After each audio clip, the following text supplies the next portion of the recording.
Hello friends, स्वागत है आपका अपने यूट्यूब चैनल #क्रिएटिव आरती पोरवाल में। दोस्तों, मैं हूं आरती और आज हम बात करेंगे स्ट्रे वैकेंसी राउंड की।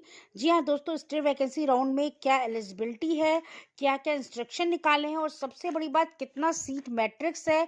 एमबीबीएस के लिए, बीडीएस के लिए, कॉलेज वाइज आपको कट ऑफ के बारे में बताएंगे कितनी जा सकती है।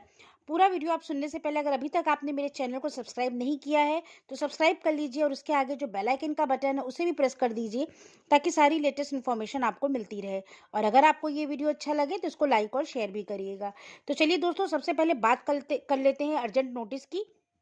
एमसीसी की ऑफिशियल वेबसाइट पर कुछ इंस्ट्रक्शन निकाले गए हैं। सबसे पहले बच्चों ने बहुत कमेंट में पूछा है कि ma'am stray vacancy round online होगा कि ऑफलाइन। तो सबको बता दूं, stray vacancy round will be conducted in offline mode only as per the schedule. Schedule आपको पहले ही पता है।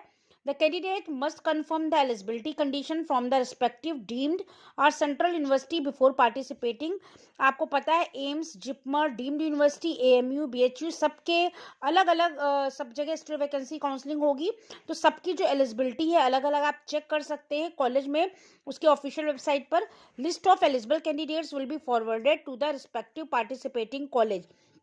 और जो एलिजिबल लिस्ट है, जैसा कि मालूम है आपको, एलिजिबल लिस्ट भी आ चुकी है। तो ये अलग अलग कॉलेज में अलग अलग वेबसाइट पर दी होगी। The vacancy position for the stray vacancy round has been uploaded on the MCC website. Candidate must confirm the vacancy position from the respective college. आपको पता है वैकेंसी पोजीशन के बारे में भी मैं आपको बता चुकी हूँ। The candidates must go through the rules and regulations for stray vacancy round uploaded on the MCC website. आप इसको वेबसाइट से डाउनलोड कर सकते हैं और ये जो एमसीसी का पोर्टल है ये ओपन हो जाएगा 4 जनवरी से 6 जनवरी के बीच में फॉर न्यू रजिस्ट्रेशन ओनली। मतलब जो फर्स्ट सेकेंड और मॉपअप राउंड में जिन्होंने रजिस्ट्रेशन करा लिया उनका ठीक है, लेकिन जिन्होंने फ्रेश रजिस्ट्रेशन कराना है वो 4 जनवरी से 6 जनवरी के बीच में करा सकते हैं and not for already registered candidates. और जिन्होंने ऑलरेडी रजिस्टर करा रखा है उन्हें कराने की कोई ज़रूरत नहीं है। Candidates not eligible for stray vacancy round. अब कौन से कैंडिडेट एलिजिबल नहीं होंगे ये भी देख लीजिए। जो कैंडिडेट फर्स्ट सेकेंड या मॉपअप राउंड में जिनको सीट मिल चुकी है, ज्वाइन कर लिया है कॉलेज, वो एलिजिबल नहीं है। और नॉट रजिस्टर्ड कैंडिडेट जिन्होंने किसी भी प्रकार का रजिस्ट्रेशन ही नहीं कराया है वो भी एलिजिबल नहीं होंगे। तो दोस्तों, इस नोटिस से 3 बातें मुख्य निकल के आती हैं जो आपको मैं फिर से रिमाइंड करा दूं कि ये जो काउंसलिंग है ये जो है काउंसलिंग ऑफलाइन मोड में होगी।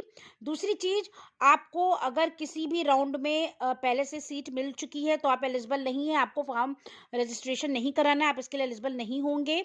दूसरी चीज, आपको अगर रजिस्ट्रेशन करा रखा है फर्स्ट सेकेंड या मॉपअप राउंड में तो आपको फ्रेश रजिस्ट्रेशन कराने की जरूरत नहीं है, आप एलिजिबल हैं। और जिन्होंने रजिस्ट्रेशन नहीं कराया है और स्ट्रे वैकेंसी राउंड में पार्टिसिपेट करना चाहते हैं तो 4 जनवरी से 6 जनवरी के बीच में रजिस्ट्रेशन करवा लें तो वो एलिजिबल हो जाएंगे।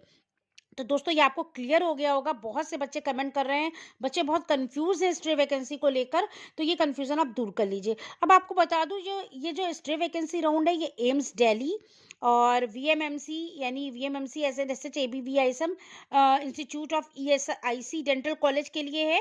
और इसको जो कंडक्ट कराएगी वो अथॉरिटी है दिल्ली यूनिवर्सिटी, एमएएमसी, एमएआईडीएस, यूसीएमएस और एलएचएमसी। ठीक है, तो ये तो अथॉरिटी का नाम हो गया। अब मैं आपको बताऊंगी इसके बाद एएमयू है, बीएचयू है, डीम्ड यूनिवर्सिटी है और ईएसआईसी।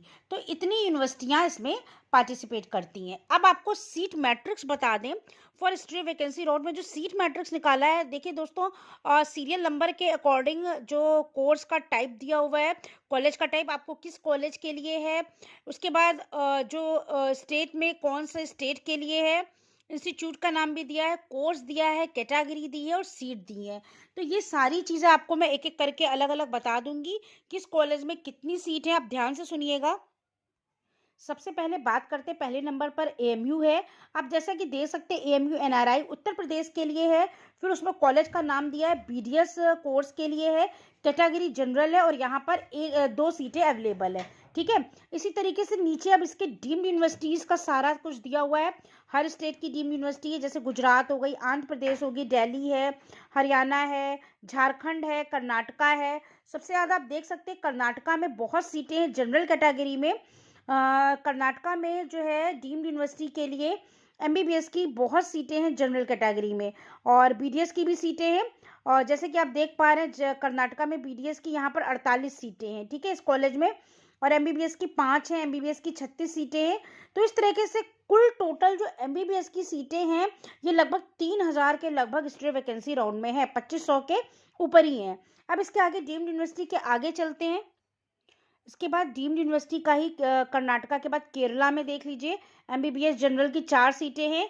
फिर महाराष्ट्र में शुरू हो जाता है एमबीबीएस और बीडीएस की कुल सीटें दी हुई हैं। यहाँ पर दत्ता मेघा मेडिकल कॉलेज जो कि बाद में बढ़ाया गया था, इसमें जनरल की 24 सीटें हैं एमबीबीएस की, ठीक है, और बीडीएस की 75 सीटें जैसे आपकी देख रहे हैं doctor DY Patil dental college, इसमें महाराष्ट्र में 75 सीटें बीडीएस की हैं। इसके बाद महाराष्ट्र में काफ़ी सीटें आप नीचे देख सकते हैं डीम्ड यूनिवर्सिटी की।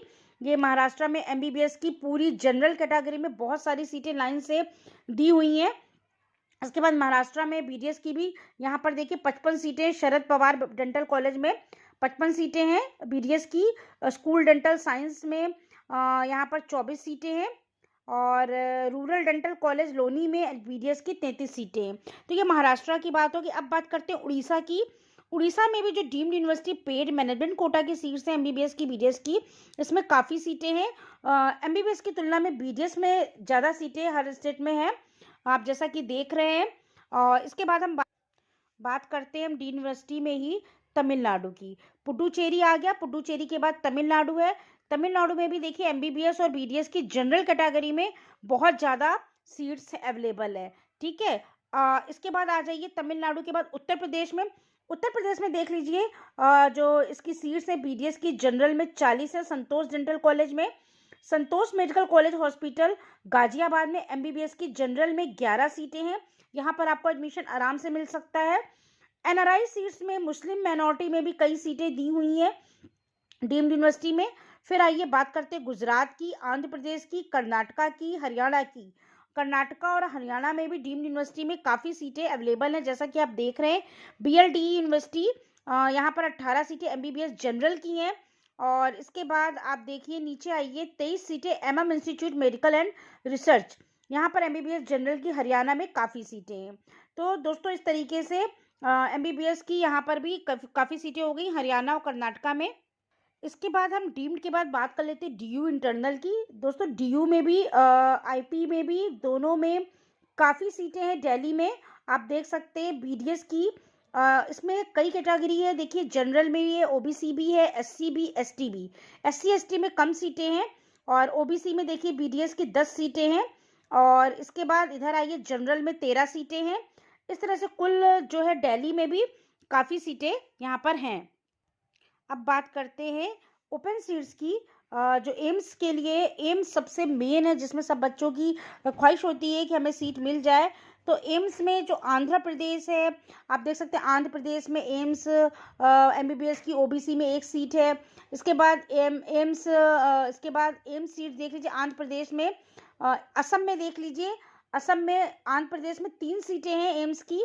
और असम को देखते हैं, असम में 14 सीटें हैं असम में, गुवाहाटी में। इसके बाद बिहार की बात कर लेते हैं, बिहार में भी 4 सीटें हैं।